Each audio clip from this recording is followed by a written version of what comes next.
The Madison County Schools Board of Education public hearing number 1 for Tuesday, December 14th is in session. Mr. Perkins, would you mind doing the invocation for us? Sure. Let's pray. Father in heaven, we're grateful for your divine grace that gives us life, for your divine grace that gives us the opportunity to serve others. We ask that you would be with us today, be with us in this meeting. Help each one of us, Lord, to make decisions that will honor and glorify your name, and that will be in the best interest for our district as a whole. We ask, O Lord, that you would give us divine wisdom to make right choices, and that we would seek your face so that we can do what's in the best interest of all of our constituents. We thank you, Lord, for your goodness towards us and how you've blessed us each and every day to be a blessing to others. Keep us in this meeting. Help us to honor you today. In Jesus' name, amen. Amen.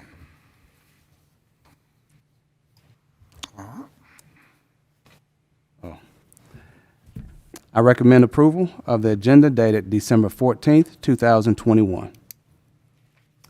Motion. Second. I have a motion and a second for the recommendation for the approval dated Tuesday, December 14th, 2021. Any discussion? All those in favor? Aye. Aye. Aye. Informational items. Item A, discussion of board district zone lines redistricting. Good evening. The purpose of this meeting is to review the Madison County Board of Education district boundaries. The U.S. Census, as required by the Constitution every 10 years, took place in 2020. Based on that data, federal, state, and local governments are required to review and, if necessary, adjust boundaries that accurately reflect the changing population. Madison County is no exception, as we represent distinct geographical districts. Mr. Andy Summers with Croy Engineering and his team were tasked with reviewing census data and providing best practice guidance as it pertains to our respective districts. We have 5 districts in Madison County. This board has met virtually with Mr. Summers and were given information prior to this meeting that lays out possible changes to our district boundaries. This meeting will lay out the potential changes and also give room for public comment. After Mr. Summers' presentation, we will discuss a date for the next public hearing and ultimate vote on January 6, 2022. Mr. Summers, the floor is yours. Okay. Good evening, board members. Mr. Curry mentioned, my name is Andy Summers with Croy Engineering. We've been retained by the school board to do the GIS analysis and redistricting of the school board districts required by the census. Mr. Summers, can we get you on the mic, sir? Absolutely. Yes, sir. The history of this project dates back to about 2016. We've worked off and on with the school board, particularly as it related to the Monrovia High School potential redistricting back in 2016, and have retained maps for the school board since for the previous 5 years.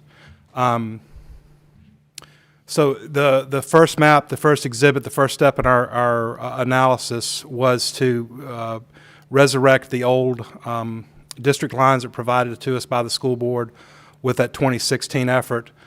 We brought those in, and I've displayed for you what the 2010 population data was that was provided by the board. The criteria of our analysis is the average of all the districts. You take that average of each of the 5 districts of the total population of the county that you represent, and we're allowed a tolerance of plus or minus 5% of that average within to be in compliance. So the variables that we looked at were total population, the deviation from the mean, that plus or minus 5% that we're looking to hit, and then the percent of black African American population within each proposed district. Next map identifies the current population. This was bringing in the 2020 census data straight on to the existing school district boundaries. We did update the boundaries to take out areas that have been annexed into either the city of Huntsville or the city of Madison over the course of the previous 10 years and modified those district boundaries. A footnote to this, our population, we can only go as finite as census blocks. It's hard to tell, but each one of these small gray lines indicate the boundaries of a particular census block. That's So any boundaries that we drew would have to be on this particular line in this instance and cannot cross a line. So those were the ground rules that we were given to start off with, and we worked from there. So as you can see, when we brought in the data, you can see the population, the raw numbers over in this first column. I've written in the deviation from the mean. And you can see in two areas, District 1 had a disproportionate growth to the rest of the county that got them outside of the 5% tolerance, and District 3 was close, so I shaded them in yellow. All of the other districts were in pretty good compliance with the 5%. So the task became to divest some of the population from District 1 to neighbors, and then try to make sure we can hopefully prop up some of District 3 and get them up closer to towards the mean and further away from that 5% magic tolerance. So the first task, it was desire of the school board to take this chunk, the Triana area, the unincorporated part of Madison County near Triana, that has been associated with District 3 and is geographically really disjointed from it. It makes more sense to pull that into District 5. So the first step that we took was to analyze that data, pull it into District 5, and as you can see, these numbers on the left are the original population. The numbers on the right are the resulting numbers as a result of that shift in population. So there's the results from the move from District 3 to District 5. District 5 was a little bit below the mean, so it could absorb this increase in population within the district and still be in compliance. So that was the first step. The second step, the heavier lift, was really to remove some of the population from District 1, the Hazel Green, Meridianville area, and move it over to District 2. So District 1 was about 1,500 high. District 2 was a little bit higher than they needed to be. What made sense was to take this portion of District 1. This portion represents a chunk of the Buckhorn High School School District that lies within District 1, and trying to live in the spirit of keep District 1 as harmonious with the Hazel Green High School District as it could be in District 2 with the Buckhorn School District. So if you take that chunk off of District 1, give it to District 2, that resulted in 2,100 people that leave District 1 and go into District 2. That flips District 2 out of compliance, and then we go to District 3, which, as I mentioned earlier, was lower than we wanted to be. When we took out that Triana area over here, that actually brought District 3 below the 5% tolerance, so we needed to give back some people. So now we got District 2 out of compliance high, District 3 out of compliance low. So we shaved this chunk, or proposed to shave this chunk of District 2, give to District 3. This represents about 1,000 people, and these bring both districts into the plus or minus 5% deviation from the mean. This district line, the thinking with this was this better represents the school zone boundary between Buckhorn and Madison High School. District 3 really represents both Madison High and the New Hope School District. So keeping with the same logic with separating it by high school districts, that's what led to taking this chunk out. Again, that's about 1,000 people. So the result of those three shifts were the population data that you see here on the right. We have all the districts are within 5% of the mean. District 2 is the most egregious away from the mean, but it's still 3.5%, so it's still comfortably within the tolerance that's allowed by the redistricting codes and ordinances. The African American population remained about the same. There were not significant deviations from 2010. I think all of those were within 3, 4, 5% of what they were before. So that summarizes the new districting. To open it up to public comment, at this point we have set up a SurveyMonkey page that's easy to go to. It's a very simple format to where participants can enter their name, address, all that information, and then each of the slides is up, and there's room to comment on any one of the slides. There's a QR code that gives a quick link to it, and I've provided both my contact information and that of Dr. Minsky, who will field questions directly from the school board. I have with me, I brought Google Earth images that are the close-ups of the areas that we shaved from District 1 to get to 2, and the area we gave from District 2 to District 3. If we need to get down into the weeds with that, I can revert back to those. Those are Google Earth, and they show on a street level exactly the neighborhoods and particular areas that we're talking about. That summarizes our results. I would say this is a draft at this point. These numbers are probably plus or minus within 100 or 2. We want to do another cleanup with it and make sure we've got everything exactly right and give it one final scrub. But these numbers are going to be very, very close to what they're going to be. There's a few blocks I think that we still need to kind of tidy up. We want to gather any comments and make sure we get all of the board edits and any of those to the public when we do that last scrub. I'll open up to any questions from the board or the public at this point. Sure. If I'm smart enough to do it. Let's see. While he's doing that, Mr. Curry, I just want to make it clear, because there was a misstep in the media this evening. We are not, he talked about the schools, a little bit about the high schools and the zones. This does not, if you get shifted into another, District 1, District 2, District 3, even District 5, you're not changing schools. We're not redrawing any school boundary, any school zone. This is strictly the boundaries that are used to determine who sits on this board as a school board member, not for schools, not as an attendance thing. So I don't want anybody to think that we're redrawing school attendance lines. We're only redrawing the blocks for voting purposes only.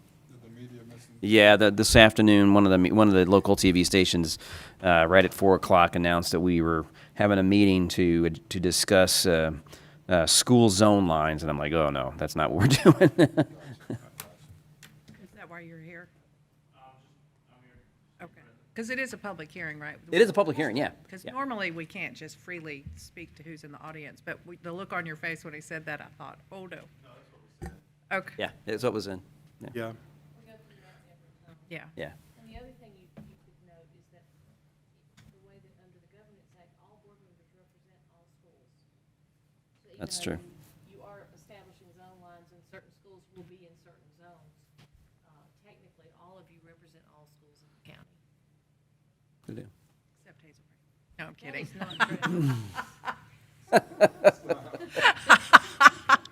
I had to give you two a hard time.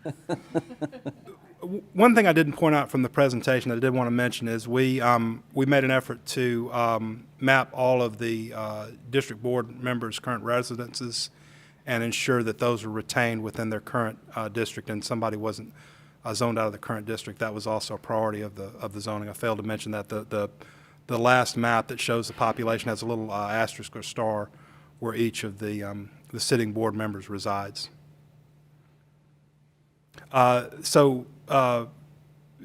Curry, this represents your district, District 1.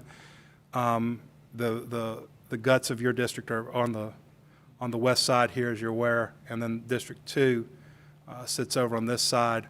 So this portion would be shaved off of District 1 and go back to the east towards District 2. And this outside line, as mentioned before, this represents the Buckhorn Hazel Green divide between those two schools, and was a logical place to make that change. And so we looked at it first, and it had the close to the right amount of people that we needed. We needed to send them some extra, like I say, so we could give some back to District 3 off of this as well. So we shifted 2,000 from 1 to 2, and then 1,000 then from 2 to 3, and that brought everything back into balance like we wanted it to. Any questions on this particular area?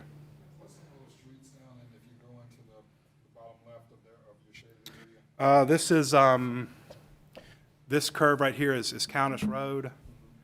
This is where it curves back. This would be the Countess Moore's Mill split there. Coming back up, this is Baltimore Hill, and then that extends up. kind of circles back around the airport. This is, we pick up kind of on Meridianville Bottom Road here, and I believe this is Moores Mill Road that runs up here, and I think this is Oscar Patterson, or no, it's not, it's Charlie Patterson. it's, Charlie Patterson. I want to say it's like is it Eakin Road? No, Eakin is over here. Is it back? let's see if it shows up. Oscar Patterson, yeah, it was Oscar Patterson, okay. And then we come back south on, and then we're back to the, once we get to that area, we're back to the existing district line when we get back over here. So that's the chunk that gets cut out. So that space right there next to Lynn Fanning, where they go to Riverton Elementary instead of Lynn Fanning. I think it's Mullins Bend, I think. And then the other one is the one that has, I can never remember the name of the neighborhood, but it has like Michelle and Kimberly, and it's all girls' names. And they all go to Buckhorn too. Yeah, I have to look at it myself on the map, because I thought that was. I don't know the logic. I thought that was, those kids went to Hazelwood, when I looked at the high school maps and overlaid them with the district lines, they do indeed go to Buckhorn already, so. Yeah, because the first time I ran, a lot of people called me from that neighborhood. I was like, I'm here and your name's not on the ballot, because they were in your district. Yeah, I had that happen. Yeah. That kind of makes it kind of trues it up, I think, kind of helps Yeah. from that perspective, because they go to Buckhorn, and that's District 2, so. We did run an exercise internally to run that line all the way up, because we get away from that and get, we're not true to that Buckhorn Hazel Green line in the north part of that boundary. And if we shifted, that would actually be a shift from District 2 back to District 1. And if we did that, it would shift enough population back that it would throw District 1 out of kilter. So we at this point would recommend staying with what's recommended, barring objection from the board. Any other questions or comments on this area? And the second area, and again, this is pulling off of District 2 and going back to District 3. So the current line would be this bottom part here is where the current line is, and then we're cutting off this area up here, which is more true to the Madison County, or I'm sorry, the Buckhorn in this area, and Madison County south of this line that runs right back over here. This is Hurricane Creek Road running through here.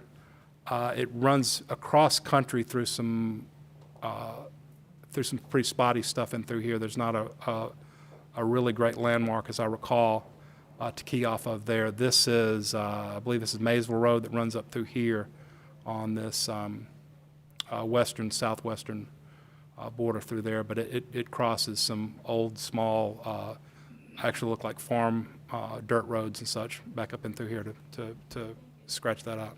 Maybe some old railway easements that it goes, I'm thinking there were some lines over there at one point that were on some railway easements. That may be where some of that's coming from. See if we can Those Cedar Mills. get in further and see some, And there's Cedar Mills and. But those are the census tract lines that you follow. they coincide with census block lines. Yes, ma'am. What neighborhoods are affected from hers from District 2 to District 3? Or, I guess, main roads besides Maysville? This is, there were some roads that I've been here all my life, and there were some names that I barely recognized. This one popped up a minute ago. I have all of Big M. Put in there and some of Big M. This is Berry Hollow Road here. And that runs up, and then it cuts across. Past Buckhorn. I mean, that's fine. I'm just saying that's Berry Hollows. Because that comes out. And then this picks up on St. Clair back to the west, runs down and picks up. There's really not, you know, there's some smaller neighborhoods in here, but it's fairly sparsely populated up in this north part, up in here. Again, this is Maysville Road running down this way here. And you're back on down Maysville. Here's the four-way down here. So you live in Cedar Glen, right? And then back up Maysville over to Hurricane Creek Road, back over this way. So really, there's not a neighborhood, there's like that. There's, I was trying to figure out how we got up to over 1,000 if there's, I was a little bit surprised that number was as high as it was, to be frank with you, yeah. there's those, there's a bunch of roads where there's just like 10 houses, and then There's going to be a huge. on that road, it's not a whole neighborhood, there'll be like 10 houses and then nothing, and then like 10 houses and then nothing. Talking about off It's like Maysville? they just popped up houses on the edge of the road, yeah. so it pretty much goes to St. Clair. The And then back there in First St. St. Clair. Clair, you have all those There's big 3 houses. St. You have, Clairs. like Beverly Sims lives back there, and There's some more developments that haven't been, that are still under construction. They're still. yeah. Not on the map. That's what I wondered as well. because if you're going down Maysville, you get past the Cedar Mill on the left, and then you have like that funny road that comes in like that. There's a whole bunch of like just Huntsville. houses back there. Yeah. We've got population in here, we've got some population up here, there's some population over here. But does that pick up like Hunts East, which would be another St. Clair Road off to the right It of may- Maysville? Hang on just a second. Does it get that back half of Cooper Estates? That's where the line is. Cooper was in there. The line is actually Comes out the back of it. the left side of Maysville Road was District 3. The right side of Maysville Road was District 2. Right, and this gets both sides of, Yeah. captures both sides of the road and runs up a pretty good ways to the north. I got those calls too, so. It's all right. Now you can, if we approve this, now you can say that's in my district. Cool. Yeah. Put my signs back up on Maysville Road. Any further comment on this area of shift? I have a question on the Triana part. Yes, sir. Was that only 207 people in Triana? Counselor and I talked about that today, and it is the unincorporated portion of Madison County that's over in that chunk. We look back through, and the city of Triana, according to council, was not included since those students are being absorbed by the Madison city schools. So the people that live on Harold Murphy, which runs from Wall Triana to Zert, those kids do not go to Madison County schools? If they're in the city limits of the city of Triana, they attend Madison City Schools. Okay.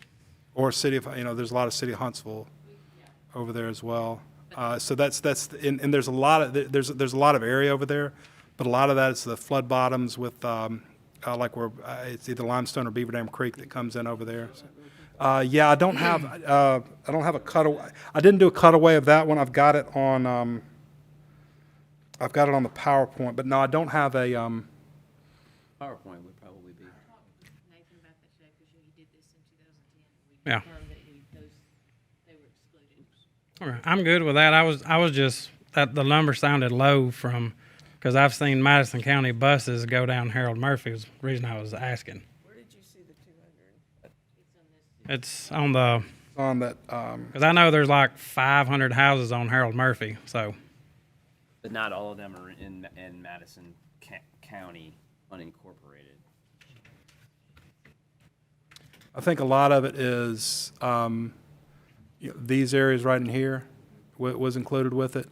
I know that this little finger, I think county line is right there. So I know this finger right in here, there was a lot of it that was in that area, and a lot of that is it's all it's swamp, and flood bottom is a great deal of that land in there.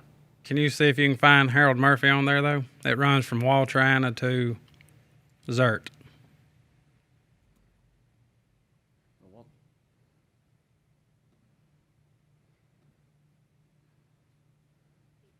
that it's a thoroughfare. Would be They're slaughter. just driving. What I'm saying is that right there doesn't look like houses built, but they're all there. And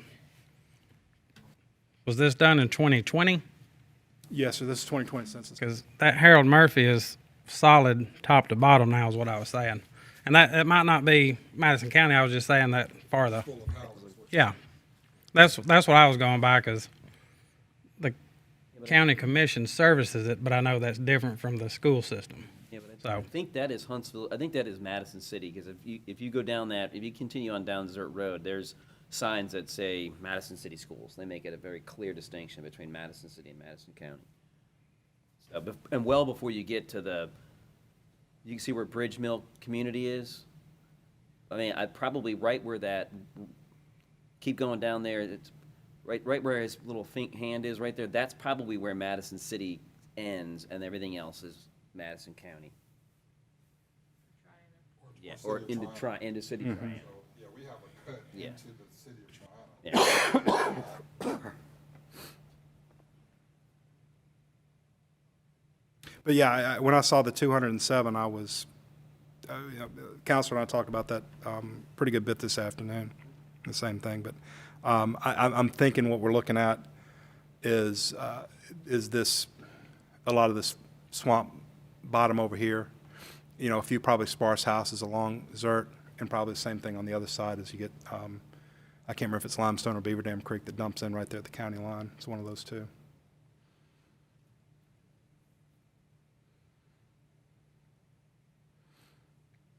Anything else I can address for the good of the order at the pleasure of the board? Be glad to do so. Any other discussion? The QR code, is that going to be put on the website, and how are we going to do that? I think the plan is to post it on the website and scan that QR code. I know the tech support said there, when the video of this post, as soon as we're finished, there's a, on the YouTube page, there's a link to the comment Oh, page on gotcha. that as Okay. well. Okay, cool. I've forwarded all this to Dr. Minsky also to disperse it. Got it. Okay. However you'd have that information dispersed via your website or however you want to do it. So my next discussion for this board is our next public meeting. I think the 21st is good for all of us at 5:30, about the same amount of time. Is that going to be possible for all of you? 5:30, 5:30, 21st? 21st. And it'll be just another, it'll be the opportunity for the people to come in and talk if they have any questions during that time. Okay. Mr. Curry, I will not be available that evening if that's objectionable to the board. I'm available the 16th, but I'm not available on the 21st. I'll be out of town that day. Well, I thought we were thinking the 16th. Well, I thought about the 16th, but I didn't know if that was enough time. We can do the 16th. My concern was that was enough time to give public to review it before we met again. I know we're not gonna vote on it till the 6th, so, and the 16th agenda is pretty crowded as it is, so I thought about that as well. If we wanna tack on 30 more minutes on the 16th, we can. If that's the will of the board, we can do that.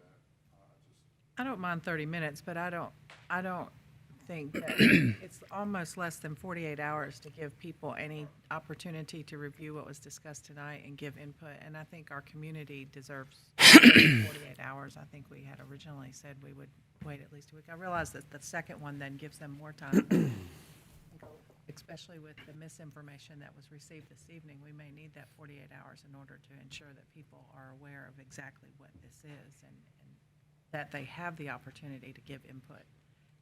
What other, So, Mr. Summer, what other days do you have next week, or is that next week? I'm unavailable next week, unfortunately. Now, I could probably send a proxy. It's pretty, you know, I get somebody briefed up on it that could present on my behalf. I could certainly do that if that's the will of the board. do you anticipate any additional beyond some maybe minor tweaking here and there, I mean, do you anticipate any major changes between now and next week? No, sir, I do not. With the feel and the tenor that I've got from both the board and the shifts seem very palatable to and do not seem like they'd be controversial shifts from where I sit. But I mean, we are going to do some, I'm going to call it soft scrub, just to make sure we've got the edges just so, and get the numbers as tight as we can get them. Does the 16th give you time to do that?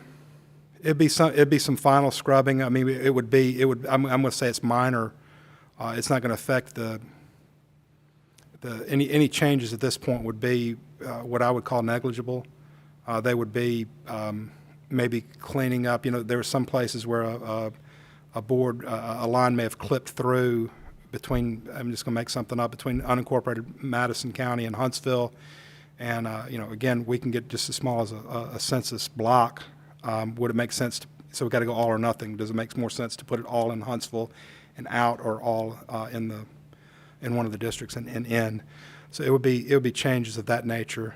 And it would be, tens and dozens of people and not 50s and hundreds. It would be very small, like I say, cleaning up of the edges and that sort of thing. If everyone else is fine with the 16th, I can do, I mean, I don't mind, I just hate for us not to consider. If you have it on the 16th, you can continue to put the information out there, and you can comply with your 2-week public notice requirement, because you can have a final plan on the 16th. You're not gonna vote on it until January the 6th, so people would have the opportunity to email you In between in them. between then, or contact board members with their concerns. And theoretically could speak at the meeting on the 6th if they were vehemently opposed to no plan. And then on the if we do it on the 16th, do we have to do a public hearing and then a special session, or can we all combine it into one? You can put it on the agenda for your regular session. Okay. And my suggestion would be doing it at the beginning, so that, if people show up, they don't have to wait through the whole meeting to see the presentation. Okay. Well, and I hate to point out the obvious, but it's not a lot of people clamoring to come, but we appreciate it. Thank you so much. I appreciate the one person who showed up. You're all okay with extending the meeting on the 16th and having a second? And I hate to be the one to hold up the fine the with order, That's the week of Christmas. the order of business. And I can, like I said, I certainly can get a stand-in from, to go back through this presentation again in that amount of time. That wouldn't be an issue from my end if I need to do that.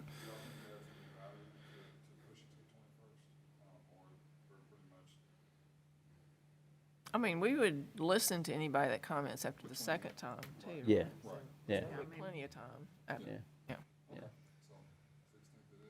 And ostensibly, I would presume that there's, the comment period does allow some adjustment of the board lines based on the comment that you receive between the public hearing and that period that we may receive online. Just that comment would be treated the same as a comment, say, that this gentleman may make here live at one of the public meetings, I would assume. Right. One thing that I think would be beneficial, I don't know if it's necessary, if Nathan understands where his line is, but do you need further clarification on exactly where the line, but do you two need that? I do. Okay. If you could clarify for them, instead of just looking at it on Google Maps, something that shows them more specifically. Do you understand, looking at Hazel Green to Buckhorn, do the two of you understand where your zone line is gonna be now, or do you need it for yours also? I do, but if you're gonna do it for District 2, 3, I mean, Do you that's understand what. what I'm saying? Maybe a map that can show them roads or something, Okay. something that'd give them a little bit more detail on what's changing? Okay. If we, Appreciate that, like a before and after, like what it was and what it will be, and then where you can actually see the. right, to a greater level of detail. Yeah, I think it's pretty easy to turn on some, to do a close-up and turn on a background map, and I think it's a click of a few buttons with our base map. I'm not smart enough to do it, but I think I've got some. Area very well, it's just. Yes, sir. It would be great to see it. Yes, sir. And in full disclosure, I transposed these at the house based on looking at the census block lines and finding the logical breaks on Google Earth. So there's, it's possible that some of my estimations, particularly with, kind of that northern boundary was pretty arbitrary. I could be off a street or two. So I think I've got it, but I'm not 100%. I can't guarantee the accuracy of that. So it'd be a good exercise for me to go through. I guess what I'm trying to say.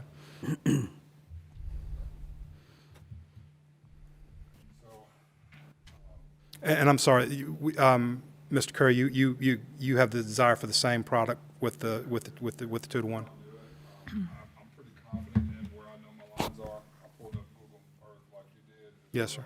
well. But if we're gonna do it, for not just me, for the future. I think it's a 5 or 10 minute exercise. I really don't think it's a big deal for us. So. So we'll get Dr. Minsky and Mr. Perkins update the agenda to reflect this on the 16th. Okay.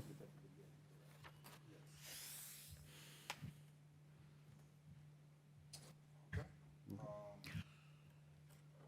Is there any more discussion? Any public comment? Ms. Yoder, Mr. Malone? Austin back there, you got any comment? My only question is, like, what do y'all do just like the actual redistricting of the schools compared to like just a voting? Only if there's an issue that they need to address. If they were to address overcrowding, for example, and send children. That could be just anytime, really. Correct. Could, there is no, there's, This is not, I mean, some of these high school zones lines have been in place since the fifties.